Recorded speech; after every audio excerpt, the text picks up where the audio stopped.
Welcome, everyone, to the CareCast. I'm Brian. And I'm Matt. And this is the first episode of our podcast. We're going to use these podcasts to talk about topics in game development, which are important to us. And for the first podcast, our topic is, should we try to make games that everyone can beat? Ooh, it's kind of a stinger. Mm-hmm. Should we try to make games that everyone can beat? Yeah. What spurred this topic of conversation? Well, so we just released our first game, and there were some people who had some issues. You know, we even had issues during testing. That is true. Yeah. So it was something that I guess was fresh in my mind, at least. These considerations about the importance of completing a game and how much the developer should focus on that, and and what it means to the players. Like, should the player care about beating a game? Like, maybe the ending of the game isn't as important as the rest. Like, maybe they can play it without beating it and still have lots of fun and feel like they got their money's worth. Yeah, because that's typically the main driver of a video game, is the story and getting to see it in its entirety from beginning to end and seeing the fruition of all your hard works in video games and getting that satisfying ending. But you were describing playing a game and not reaching the ending and still having fun. And in my mind, I just pictured arcade games like Dig Dug, Burger Time, Pac-Man. They don't necessarily have endings, but you still enjoy them. Yeah, that's a good point. And I guess we're thinking about story-based games, but not every game is story-based, Right. Yeah, those arcade games don't have much of a story going on. Right. So there's no story to be fighting for when you're playing the game. Mm-hmm. And so I guess probably most of the things we'll bring up are like, referring to story-based games, but that's definitely an important consideration too, is if the game even matters, or the story of the game, whether that's important to finish or not. Yeah, I think you'd be hard-pressed to find a game where the story doesn't matter. Mm-hmm. It seems like they might have been doing something wrong if the person playing doesn't care about the story. Because usually that's what creates the interest to finish the story. Yeah, ever since I guess everything after like Pong probably had some kind of consideration of like what this game represents, or like why the player's doing what they're doing. That seems like it's basically taken into consideration for every game since then. There's some sort of motivation that the player has to finish the game. Right. What about you? Have you come across any games that you just flat out could not beat and were bummed you couldn't see the rest of the story? None that come to mind, really, because I'm really the kind of player who likes the challenge. Like, if I like a game, I'm usually like gonna give it enough time to overcome the challenge so I can actually get to the end. The ones that I don't finish aren't because like they're too hard. They were, it's other reasons why I dropped the game. So most of the time, actually, like if it's really challenging, like that's gonna engage me a little bit more, I think. So I guess that's why you're a fan of Dark Souls and La Mulana and the like. Mm-hmm. Yeah, you could say that. That made me think of a point. So, if a game is too difficult, what do people typically do nowadays? Well, nowadays they would go to GameFAQs or Discord or somewhere to see what people have written, or talk about it with somebody else to say, hey, how do I beat this game? Or, Right. So, eventually they're going to beat the game, either through their own force of will or getting help from GameFAQs and the like. So, what point is there for developers to make the game beatable? You see what I mean? Yeah. Yeah, I mean, I guess it's, as a developer, it's all about like, so you have that observation where if it's too much for a player, they're gonna like, and if they care about the game, or they want to beat it, they're gonna look up help. Right. But like, there's got to be a threshold where if that one boss fight was just a little bit easier and they didn't die to it that one time that just pushed them over the edge, they wouldn't have gone to GameFAQs or whatever. So, if they had tuned it a little bit better, more people would have gotten to the end without help. You know what I mean? So, so I think it's all a balancing act, I think. Like the tuning of the game. That is a good point. GameFAQs can't help you with execution. Right. So even if you know where every good item and power-up is, if you can't beat the boss or whatever with them, then you are kind of out of luck. Right. Yeah. Like, as a developer, you should realize that it's inevitable that not everyone who plays your game is going to beat it. True. Like, if it's just a statistical inevitability. Yeah. That kind of makes me think of our own experience with Broken Silence, in how it was kind of inevitable that somebody would have technical problems getting the game up and running, or would have technical problems with the game running at a proper speed without any sort of lagginess. Because it seems like if the lack of comments about lag and problems are anything to go by, it seemed like a lot of people played it without a hitch and just got through it without any sort of hang-ups.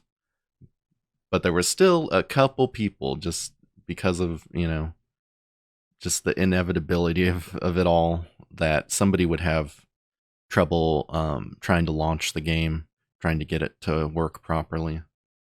So the same applies, I guess, to beating the game. Right. Yeah. Could be technical issues, could be difficulty, could be they forgot that they had it installed and just don't ever open the game again, and could be that their hard drive crashes, their little brother deletes it off the hard drive, whatever. Yeah, I guess I want to say that you can try as hard as you can to make your game run perfectly on as many systems as you can, but there will always be one case that'll throw a wrench into that. So you should still strive for a good working game, but just know that there's going to be somebody out there who can't get it running for whatever reason. Yeah. Of course, you definitely, that should be our number one goal as developers, is make sure like everyone who wants to play the game can, like. Right. Yeah. They can't play it. What's the point? Right, exactly.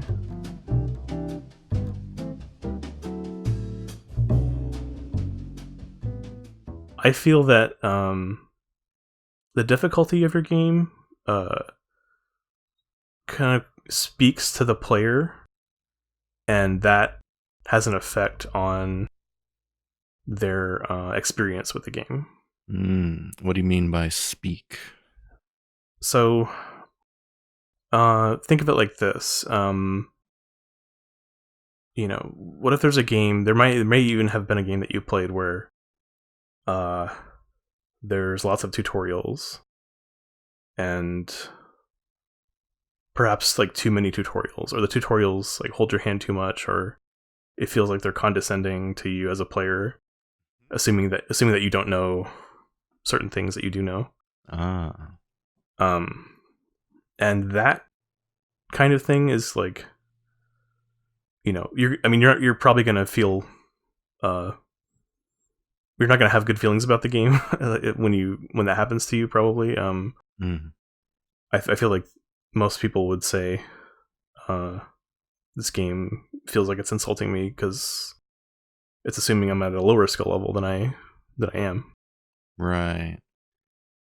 It's like the developers have no faith in you to figure out the game without spamming tutorial parts throughout the first couple hours or so of your game. Right. And on the flip side, there are games like Dark Souls, we keep bringing up Dark Souls, but I think it's pretty relevant to the topic. Mm-hmm. Like Dark Souls, where there aren't enough tutorials or direction about what you're supposed to do, and that can feel like, if you're having trouble in those games, like you're wanting some kind of message from the developers about what to do, or you want something to point you in the right direction, and that can feel kind of like alienating for the player too. They can feel like, like I could just go online and figure out how to beat this game in like 5 minutes or whatever. Yeah, so it's like different messages being sent by something as, typically as inoffensive as a tutorial or help. Mm-hmm. It speaks to how much the developers think the game is beatable. Yeah.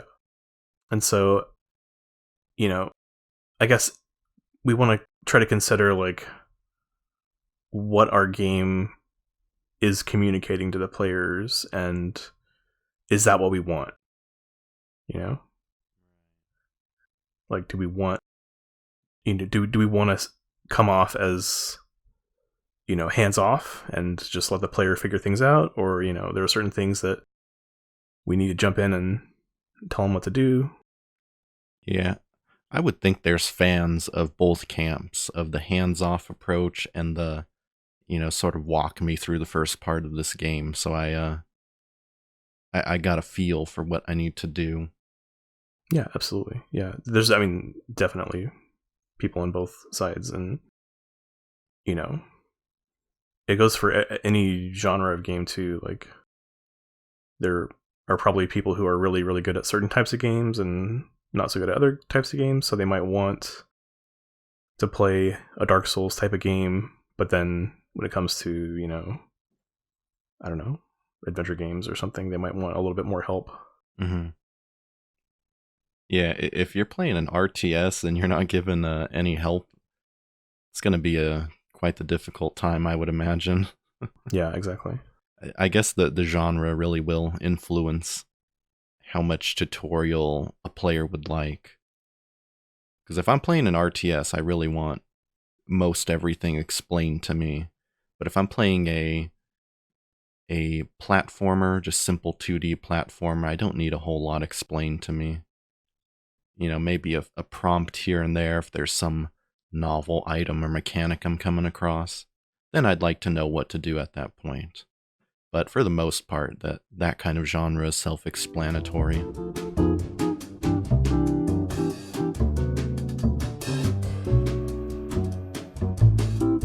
Do you think the way it speaks to the player, what effects do you think it has on them and their whole experience with the game? So yeah, there are games like I Want to Be the Guy and I Want to Be the Boshi, and I'm sure a ton of other games of those super difficult platforming games. Yeah.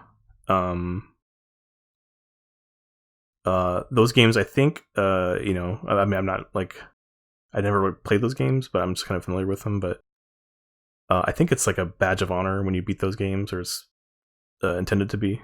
Yeah, I could see that. Just how grueling they are. It would seem like quite the feat to beat them. Yeah. And yeah, so for those games, intentionally they're made so that not everyone can beat them.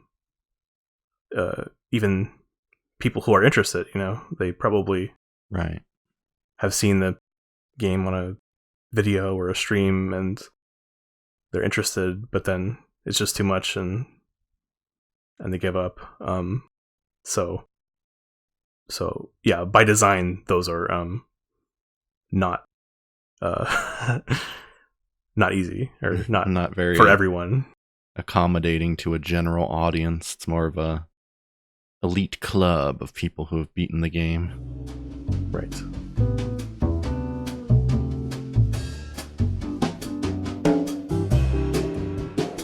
How would you say Escape the Room games and Broken Silence stack up in terms of difficulty? Would you say they're too hard, too easy? I feel like for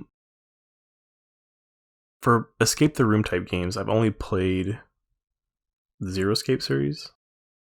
So I guess that's my only point of reference, but I like the level of challenge presented in those games, but I know a lot of people are frustrated by the puzzles in those games, so they probably are a little too hard, I think. But for me, it's like just the perfect level of challenge. Like they make me want to overcome the challenge so I can see where the story is going to go next. Mm. Did you use a strategy guide at all when you played Zero Escape, those games? Yeah, I think I did for Virtue's Last Reward. Definitely. The other two, I don't think I did. Mm. What about you? Yeah, a couple of the rooms I got stumped and broke down and used a guide. And when I look at it, I think it's just because the story really is what drives you to beat those escape rooms. Mm-hmm. You're playing the game, and it's really ramping up in tension and whatnot, and then you're thrown into an escape room, and it's a little bit of a buzzkill because the plot pretty much halts in those escape rooms, almost as if it's a roadblock of sorts.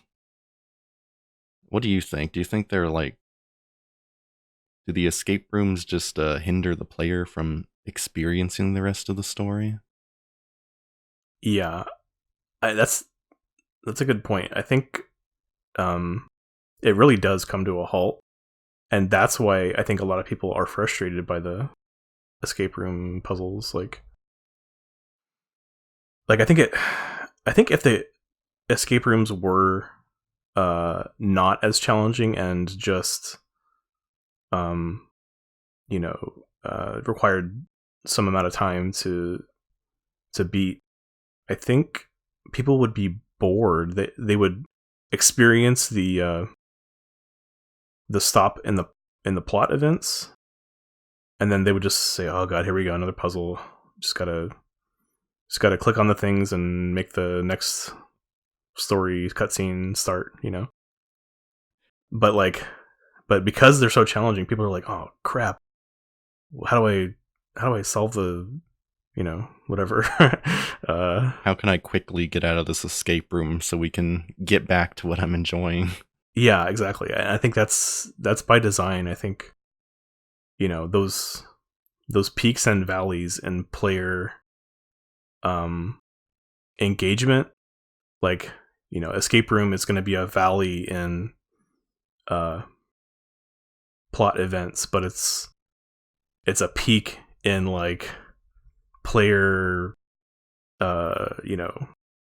engagement. They're going to be like, oh shit, now it's time to put my brain into overdrive and push Solve past those puzzles. Yeah. Yeah. Well, you say they're challenging, but what is challenging? Sure, it's quite different for a lot of people. Yeah. And these escape room games, or at least Zero Escape, they use lots of like standard puzzles for most of the challenges in the escape rooms. It's just the kind of stuff that you'd find on some kind of puzzle database or something, that sort of thing. It's like Sudoku famously, and combination stuff and dice puzzles, and those are kind of original, I guess, I think. But yeah, lots of stuff like that. Yeah, some cliche puzzles, I suppose. Yeah. To their credit, it is a balancing act of getting just the right kind of difficulty. You could accuse them of saying some rooms were a little more ridiculous than others, but I would say the game is beatable. But I know we put out a strategy guide. Well, not a strategy guide, but a guide for Broken Silence to help out people with some of the last few puzzles. In particular, the heart pieces, what to do with them, where they were, how do they combine. And during development, I didn't think it was anything too tricky.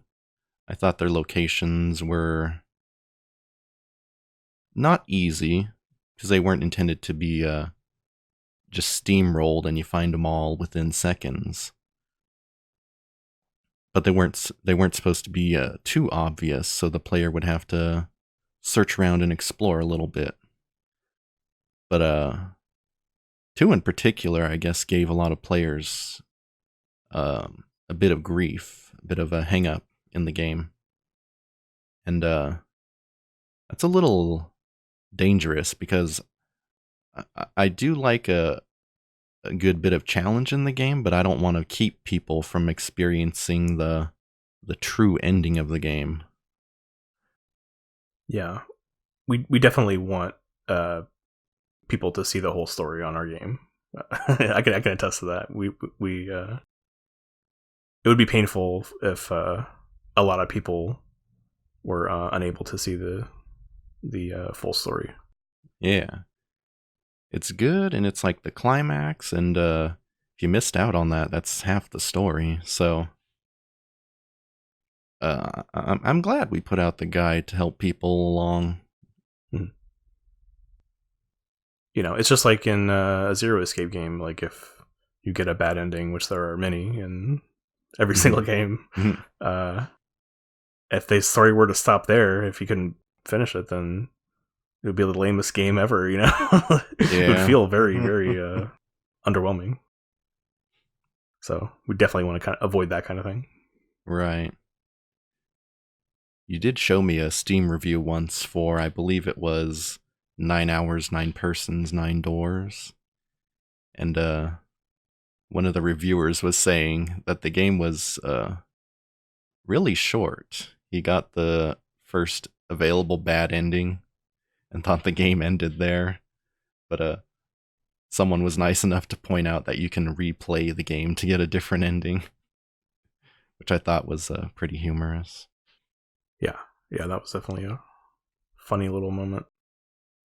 Because it's standard for these kind of decision-making visual novels, but in other genres, there aren't very many multiple endings that have significantly different outcomes. Yeah, it's kind of unique in that regard. Yeah, what's the difference between not getting all the Chaos Emeralds in a Sonic game and getting them?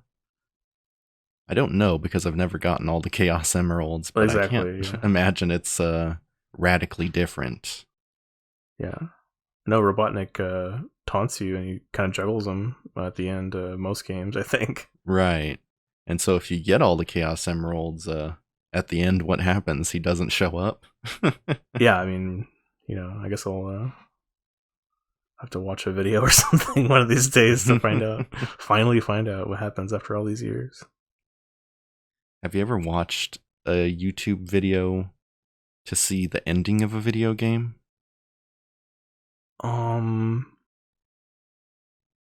Not really. I've watched plenty of videos of games that I don't have any intention of playing or that I've never played before. So I guess those would count, but I never use it as a substitute for playing a game to the end. So you've never looked at a video to bypass a tough boss or something like that? No. But I will say, like, the number of games that I play is very low. So it's not really a problem that I have, because if I play a game, then I'm playing it, and usually I see it through to the end. You stick with it, Yeah, regardless. Mm-hmm. Yeah, that is a scary thought, I guess, for game developers, in that video games are so ubiquitous. If your game's too difficult, what's stopping me from just putting it by the sideline and playing something else that's more manageable that I can beat? Yeah, I think most people nowadays have, like, extensive backlogs, and there's so many games that are out nowadays that not everyone has the time to play them all. So if something is proving to be bothersome in any way, like a player, I wouldn't blame a player for moving on to the next one. Mm-hmm. Yeah, if it's too difficult and they don't have the patience, they might not give that game the time of day. So is it just safer to make a game that is easier and that the player will beat it? Yeah, I suppose. Yeah. Just like everything else we've been talking about, like, everything's a balancing act with game design in this respect. But, like, making your game easy as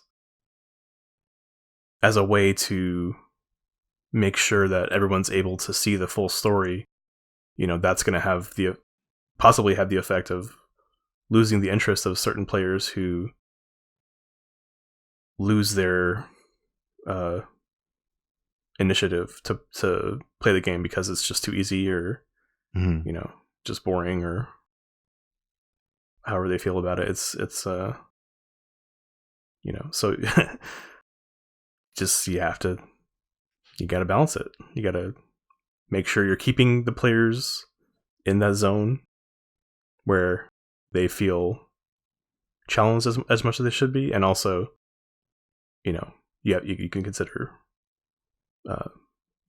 making it easy enough to beat if seeing the full story is what you want. Mm-hmm. Have you seen this option in video games where I was playing Deus Ex Mankind Divided, but I didn't get too far in with it because my PlayStation Plus subscription ended before I could make any headway. But I saw that in the difficulty selection, there was an option to play the game for the story. And then there was an option to play the game for a challenge, and that was normal mode or something like that. Have you seen this in any video games you've come across lately?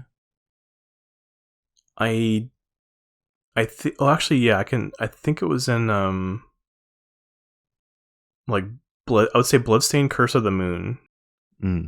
which is that retro throwback side scroller. Castlevania kind of game. Castlevania. It's very Castlevania-esque. Yeah, it had a casual mode where I think it just had like infinite lives and that kind of thing. Which is maybe not quite the same. I mean, it's completely different, style of game from Deus Ex. So right, but I feel like the spirit of it is the same, where they're removing most challenge, and in an attempt to give players who just want to see the full story the option to do that. Yeah. What do you think of that practice? I kind of like it because the sort of play the game for the story mode can be useful if maybe you're not too skilled in video games, or you're not skilled at, say, a Deus Ex game, because that was the first Deus Ex game I ever messed with, so of course I'm not going to be very good at it. But it could also be for people who just don't have a whole lot of time to spend on video games. Maybe they really love the Kingdom Hearts series, but they don't have the time to invest into getting very skilled and playing the game on a normal difficulty or something like that. It could be a sort of express way of experiencing the video game and what it has to offer. And if that doesn't float your boat, you can always have your proud mode or your legendary mode or what have you, if you really want to challenge yourself in that game. What do you think? What are your thoughts on that? Yeah, I think it's another area where, again, it's very important about how you're speaking to the player. Like, I think most players who would opt for an easy mode, a story mode, casual mode, whatever we call it, like the easiest difficulty setting, like they're okay with picking that mode because they're probably honest with themselves about their skill level and stuff. Right. And so it's, how do you communicate that? Like, like you said in Deus Ex, is called like story mode or something like that, or? I believe so. It was a little while back, but I believe it was called story mode or something like that. It wasn't, clearly it wasn't called baby mode or something like that to poke fun at the player. I know some games do that. Right. Yeah, that's kind of what I wanted to say. Like, so the communication of the easiness of the mode and how that's conveyed to the player. Yes. So, they're calling it story mode because that's what they want to communicate to the player, like that it's for seeing the story. Whereas, maybe a more subversive game like maybe like Serious Sam or some kind of game like that, where it's like kind of tongue in cheek. I don't know if they have like difficulty settings, but I could see something like that where they would have like, baby mode, or pick this mode if you're not ready for the ultimate challenge. If you're not man enough or something, right? Like that. Yeah, that kind of thing. Yeah, the tone would definitely play a role in what your difficulty slider says. Yeah, and if you're not talking down to the player, like, I think it's perfectly fine. Having that kind of mode, if your game, if it's important for your game to be experienced fully by the player in its entirety, then I would say that kind of mode is great to have. Yeah, or maybe your video game attracts movie lovers or something like that, and they love the cinematics of Deus Ex story, and they love the beautiful graphics of it, but they don't necessarily want to become a sharpshooter at an FPS and know how to strategize killing enemies and all that. So that, they just want the story gist of it. They're not here to impress anybody with the elite gamer skills, so they'll opt for story mode, I guess. Yeah. So what would that mean for a visual novel or a Zero Escape-like game? Would it mean easier puzzles or just removing the puzzle rooms altogether? I think it's all about hints. Because for me, it's very difficult to have a puzzle that's challenging enough for most players, but also, like, if the clues just aren't there or they're not sufficient enough, Mm-hmm. then they're just gonna have to look elsewhere, or brute force it, or Right. whatever the case may be. But yeah, I think those games could be helped by having a more robust kind of hint system or something like that, where a player who's desperate for some kind of clue about what to do, or just the smallest amount of information about what to go on, just giving them that, and make it a slow kind of drip feed of hints, so they don't just you don't outright solve it for them, because that would feel very condescending. They would feel like they're being talked down to. True. Yeah, I think that would be great for those kinds of games. That's what we tried to avoid in a Broken Silence, is just flat out explaining any one of the puzzles. Because we'd like, and I think anybody who makes a Zero Escape-like Escape the Room game wants everybody to at least give each puzzle a college try. You don't have to solve it perfectly the first time, but at least, give it your best effort, and if you don't get it, here's a hint. But I feel like the hint thing should be something you opt into, I guess. You know how some video games have that option where you can tell the game to remove graphic content or something like that, and it's a yes/no choice you make, basically at startup of the game. I think that should be where the hints are selected in a escape the room kind of game. Because I know in Broken Silence they were enabled by default, and looking back on that was kind of a poor choice, I guess. Just in case there's somebody who really didn't want any hints at all, then they should have the option to torture themselves. Yeah, I think for that kind of decision, it would be helpful to know what kind of players are more likely to skip the settings menu or not go in there. Because we don't know, are the less skilled players going to be skipping the settings menu, or the more skilled players going to be skipping it because they don't need it? That kind of thing. Right. I would want it to be, I want the default setting for hints to be for that person who's going to skip the settings menu. Well, if it's something you set when you first start up the game for the first time, they can't skip it. Right, exactly. Yeah, that would be ideal. There's no way to avoid it. You have to tell us whether you want hints or not. Yeah, kind of like those contrast sliders you see in games. Set the brightness so the image on the left is barely visible. Those kind of things. Yeah. I remember seeing those a lot in the PS3 and Xbox 360 era.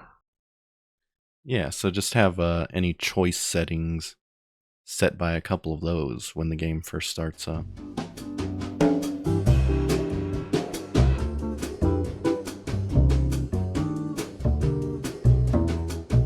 When you start a new game, what difficulty do you usually go for?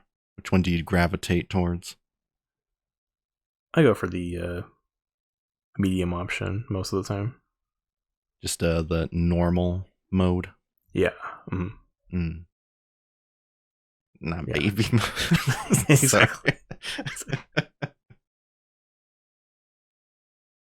Well, what would prompt you to play in easy mode after you've played the normal mode and it's just getting too difficult? Do you bend the knee and go to easy mode? I'm pretty stubborn, so uh, I usually stick with it until I finally bash my head into the wall enough to break through. So personally, I would have a really hard time switching to easy mode. I would have to overcome some serious emotional hurdles for myself. It'd have to totally break you before you go to easy mode. Yeah. Yeah, I'm kind of in the same camp. I'll just go for the normal mode because that's supposedly what the developers, like how the developers intended the game to be played. How often are you interested in playing a game's hard mode after you've beaten it? Yeah, it depends on the game.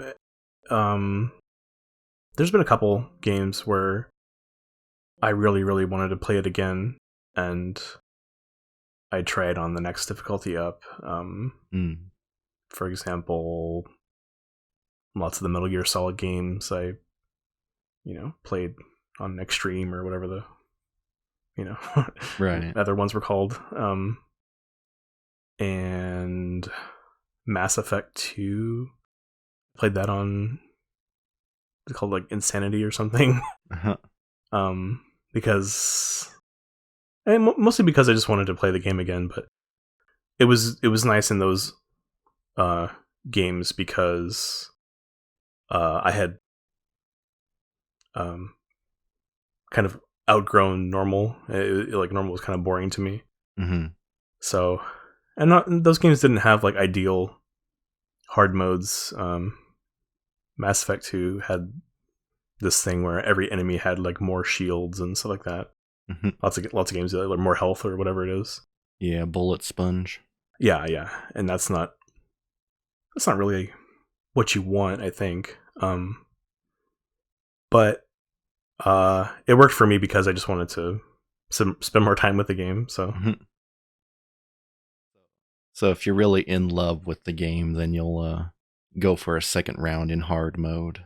yeah, absolutely. And assuming it's not like a really bad hard mode where you die in one hit or something like that, that would probably stop me from doing it. But if it's fair enough, I'll look into it and see if it's something I want to do. Definitely with games that I really enjoy. Yeah, and I guess it balances out a little bit because you have the prior knowledge of your normal playthrough to apply to your hard mode playthrough. So you're not completely fresh off the boat with this difficult playthrough. Yeah, and that's also really fun. Like, kind of expanding on your knowledge, and you can take what you did on your normal playthrough and you know what to do now. You know how you did it the first time, and now you can try something else, or you can you know uh perfect your first strategy or whatever it was. It's you can kind of expand on your existing knowledge. Yeah, it kind of forces you to think of even higher level strategies to overcome these newer, more difficult challenges. For example, in Kingdom Hearts, I know from experience that you can get through the normal mode of the game without using any of your limits or any of your advanced magic. But once you get into hard mode, you're really forced to learn what those things do and apply them to your combat. Yeah, I feel like games that have well designed more difficult modes, they'll take that sort of thing into account. Like, players having more knowledge when they go into those kinds of modes, and requiring you to use more of the options that are available to you.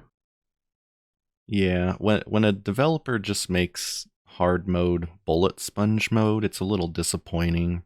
I know that happened to me with Fallout 3 because I really love that game, but very hard mode is, at that point, it's just not fun. The amount of ammo you have to bulk up on and spend in order to kill a single enemy, it becomes ridiculous at that point. Almost to the point of humorous how much damage you need to do to kill a small, simple mole rat, something like that. It kind of kills the immersion of the experience for as immersive as mole rats and rad roaches are. Yeah. I feel like that's a really common way to make a hard mode, increasing enemies' health. There were some harder modes in like Phantasy Star Online, where if you were underleveled for the harder mode, you would like miss a lot, like just not hit your enemies like that much, or do 0 damage or something like that. And that feels pretty bad. Especially like when you're missing a lot, but you can do damage. So it's like you're trying to push through to get whatever it is that's available to you on that harder mode, whether it's like better loot or more experience from the enemies or whatever. But the miss, just rolling badly on the dice like constantly, Right. that sort of thing feels really shitty. Bit of a party killer. Yeah. You just don't even have a chance to attempt to damage this boss or whatever. Right.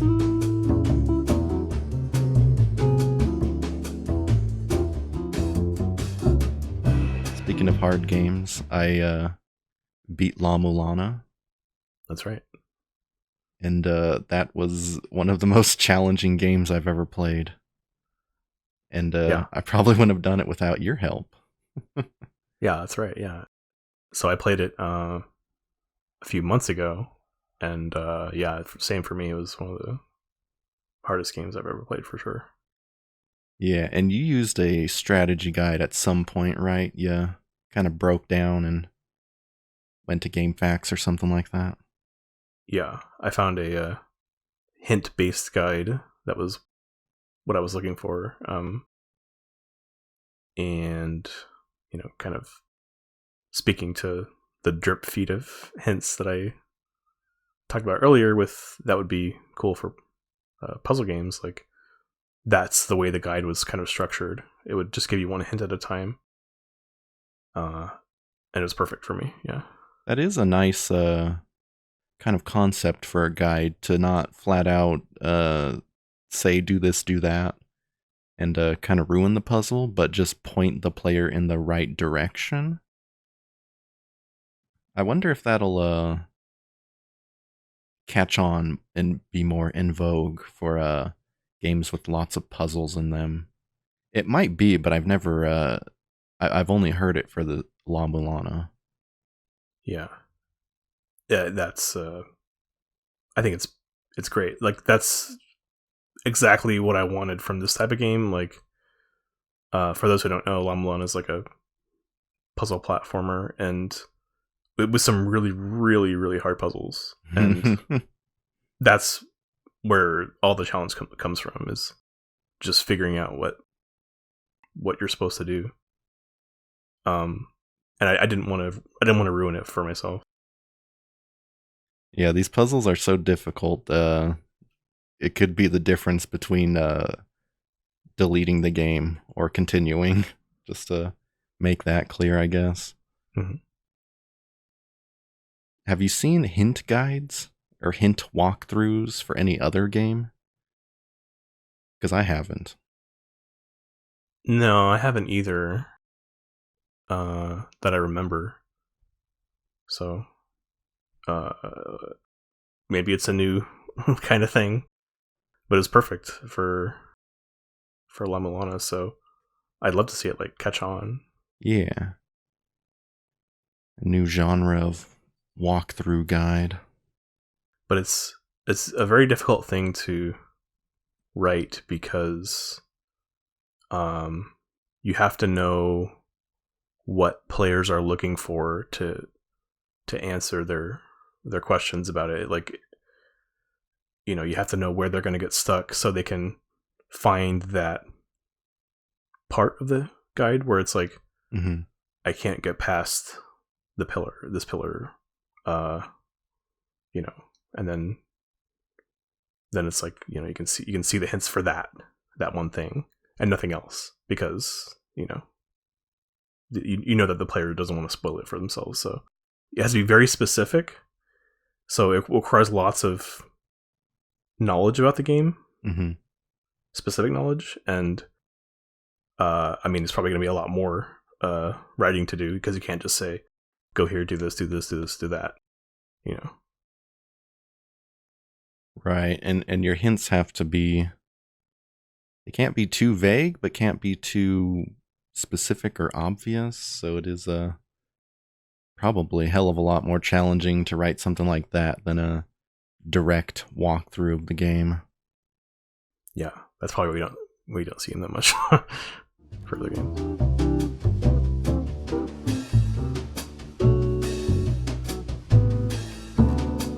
Maybe we should make a La Mulana game. How about it, dude? Let's do it, man. It'll be the hardest game ever. Yeah. No hints at all.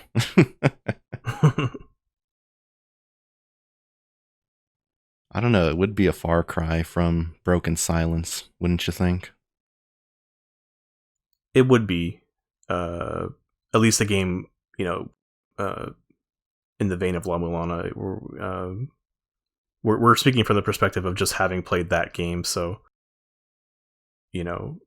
but there's like, it's not a black and white kind of issue, because you could make a game that's in between a visual novel and a puzzle platformer. I'm sure it's possible. I don't exactly know how to do that, but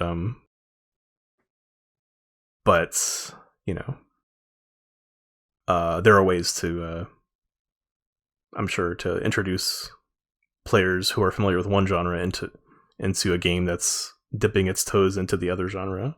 Right. What do you think when a company makes a move like that, or a dev studio? They build up a reputation for one genre of games and then release the polar opposite of that one year. Do you think it alienates a lot of fans?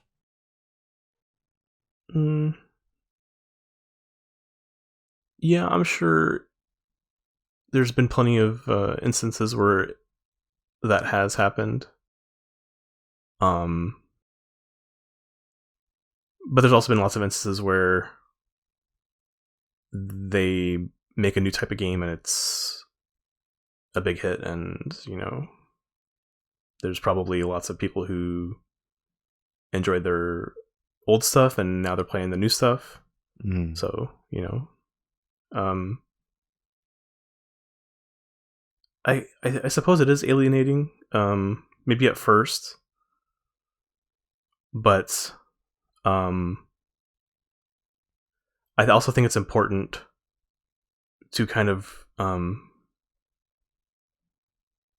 so as a developer, that can be very challenging to like maintain your audience while still being creative, not falling into a rut creatively. We all want to flex our creative muscle, so I would love to do that, like, or to have that challenge presented to me as a developer, where we have an audience who plays one type of game and we want to make a new type of game, because speaking for myself, I love all types of games, like of all kinds of genres. But so I would want to be very diverse in the games that we make. So I would just love to try to do that, to have an audience that's very into one type of game, and to say, hey, here's our new game. It's like our old game for these reasons, but it's also something new for you. So, come check it out. You have faith that the audience can learn to like game type 1, but also game type 2 of a totally different genre. Yeah, absolutely. And I think that we're capable of, delivering what the player wants, what those players want, our existing audience, and introducing some new concepts that they may be unfamiliar with. So, yeah, another balancing act kind of thing with game design, but yeah, I would really like to have that kind of challenge as a developer. It seems like some development studios may even benefit from doing a totally different game, because you have Pokemon, which has been doing more or less the same thing for 20 some years. And I love Pokemon, but even I have to admit that it's just been basically the same game every single time a new release comes out. But I remember when Pokemon Mystery Dungeon started, it was very refreshing to see the Pokemon universe in a game format that was completely different from their main series of games. It was refreshing, and it was still a good game, and it was still Pokemon, but it was completely different gameplay wise.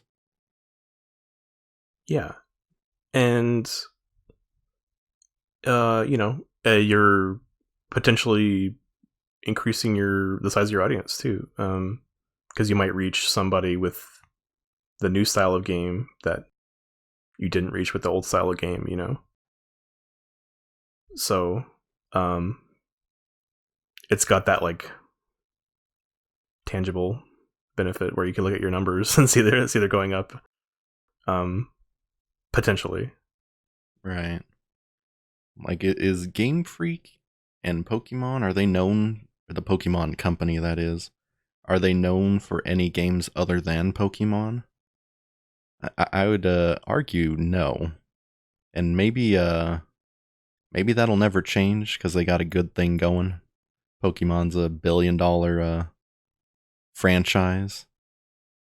But I think it would be interesting if Game Freak and them developed a game that wasn't Pokemon and just made something completely different.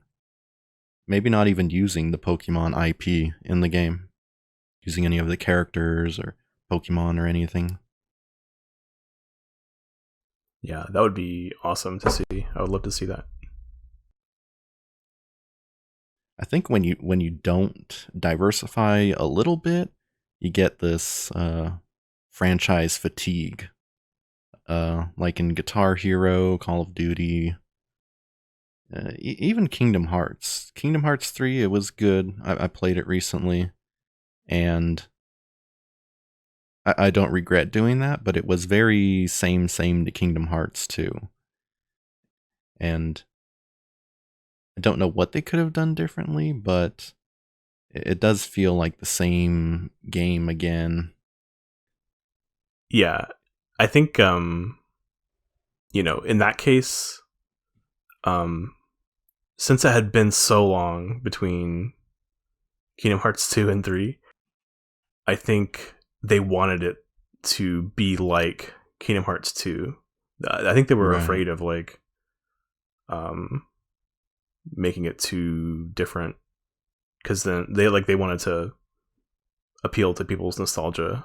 They wanted people to feel like, wow, it's like it's just like I never left the series or whatever, Yeah, I guess it was the safe play for that. Exactly.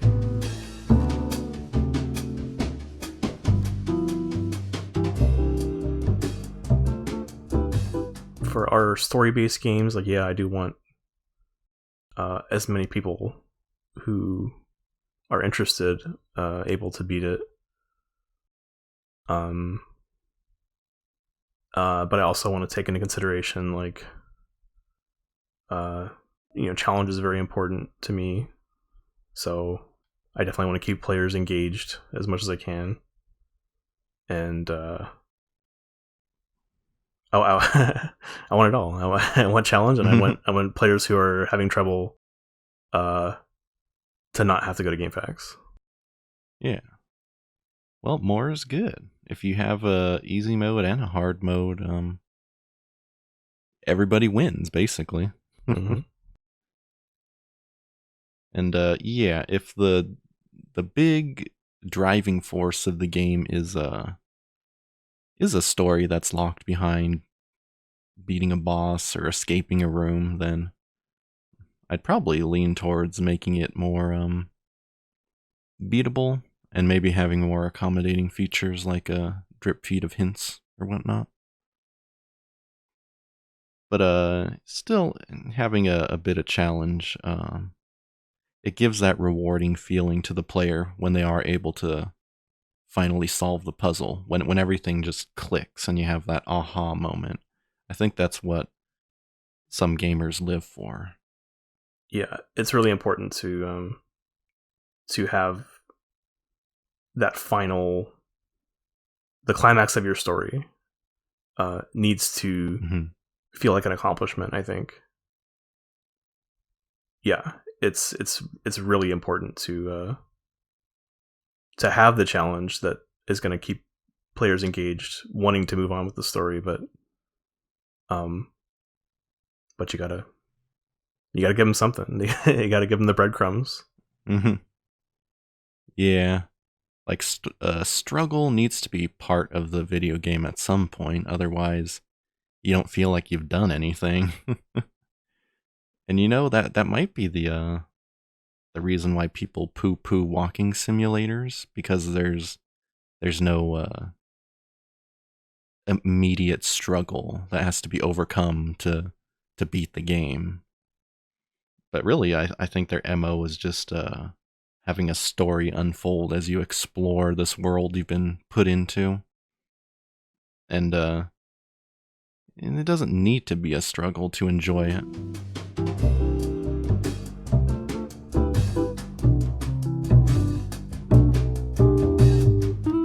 So, should we make games people can beat? Yes. No.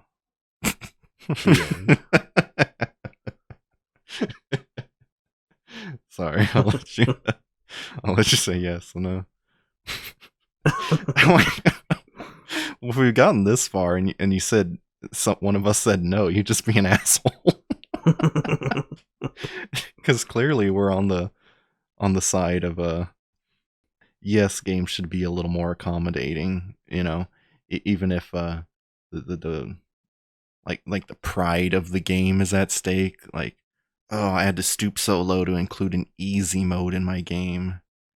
Like, to me, that's kind of ego and just a flex of your gamer skills. Right. Which you can still do because proud mode still exists in Kingdom Hearts. Like, just have at it if that's your thing.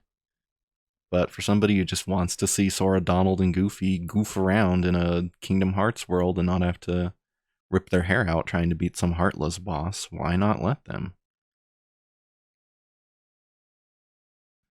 I think if the whole the story mode, I think that should become a staple of games, really. Yeah. I think most of the arguments that having a game having an easier mode like diminishes other people's like accomplishments Yeah. is pretty in bad faith. Like,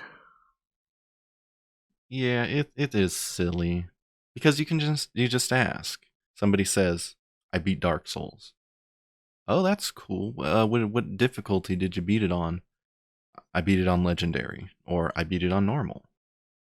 You just follow that question up with which difficulty, and there you go. You can judge them accordingly. Yeah, it sounds like a personal issue.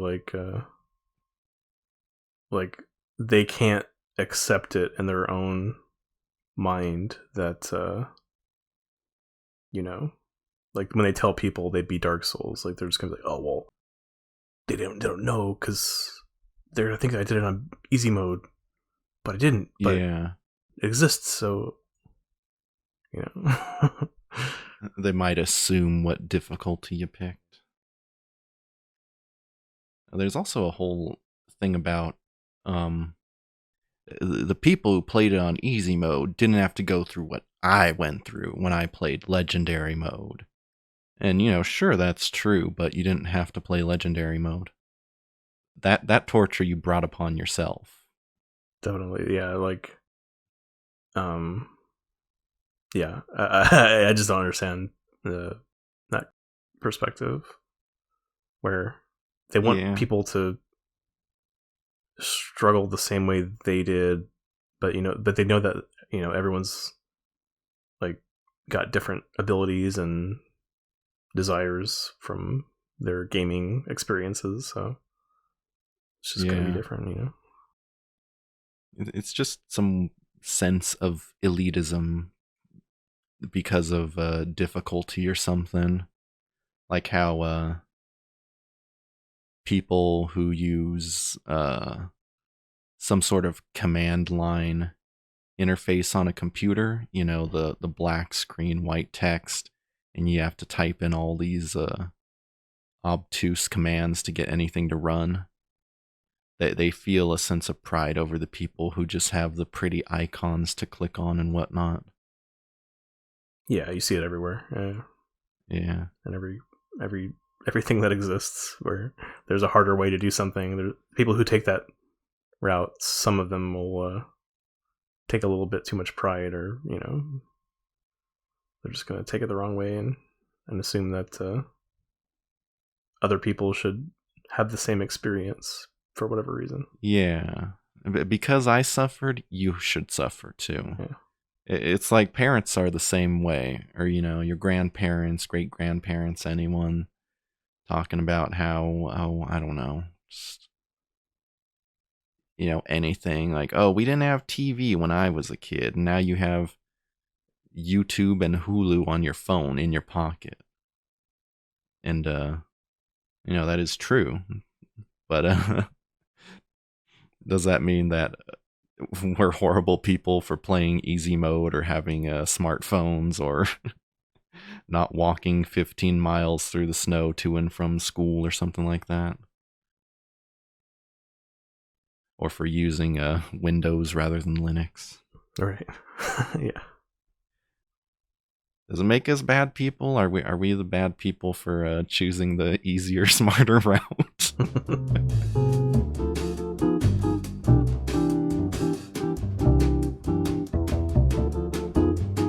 So, should games be beatable? Yeah. Yes. Yes, they should. There's a lot of stories to tell, so hiding them behind a difficulty wall is stupid. It's fucking stupid. From Software, you're a bunch of idiots. Anybody who does that is a bitch. Maybe this should be the $5 tier, the uncut version. Where you get to hear all the nonsense in between, like, yeah, video games. Yeah, I agree. Yeah. Yeah, it's pretty good. It's golden. But hey, when you're from Software and you have a difficulty game out the ass, difficulty game out the ass, a game that's difficult out the ass, then you've just made a name for yourself and you become a 3-4 sequel spawning game dev studio. Yeah. And La Mulana, they had their first game. It became a little like indie cult classic thing, and they got enough support from that to spawn a sequel that I'm sure as hell is just as equally as hard, if not more. So there's definitely an audience for Punishment. These Yeah. these weirdo sadists.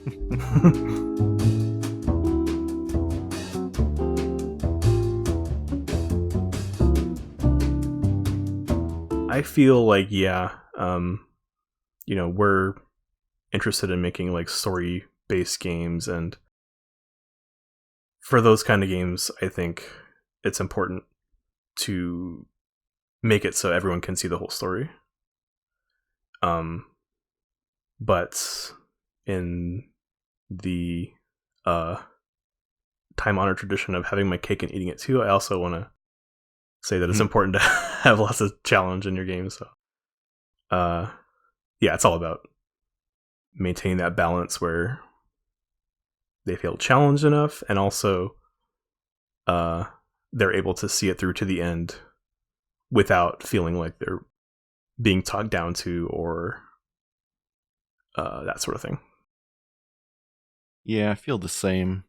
Because ultimately, at the end of the day, it is up to the developer whether they want to make a Dark Souls or a Kirby game. I guess those are supposedly easy. But for something where the story is the star of the show, I would say that, yeah, it's probably a better idea if you want the most people to see the story and enjoy that. But it is it's still kind of a boring time if there's no challenge in there. Yeah, absolutely. You definitely have to have some challenge in there for the people who are looking for it, because otherwise there's going to look for another game that is challenging enough. Right. What would that be like if you took a regular visual novel and made it super difficult? Not even one with escape rooms, but just a regular, I believe they're called kinetic visual novels. How would you make that difficult to play? You could make the choice buttons like move around on the screen.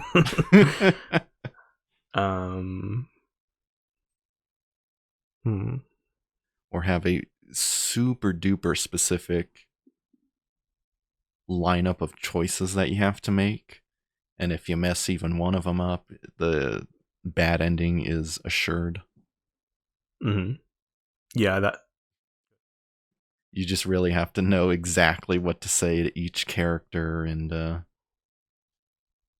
I guess you could introduce difficulty that way. Yeah, definitely.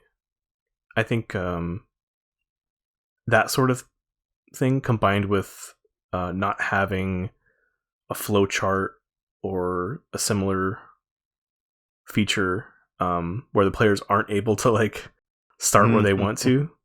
I mean, that would be a very irritating game. Yeah. But it would be difficult, I think, in the dictionary definition of the word. So you just got one shot to beat this game. Otherwise, you're sitting through the whole novel again, up to the point you failed at. That's right. Nice. I like it. We should write that idea down. You got it, man.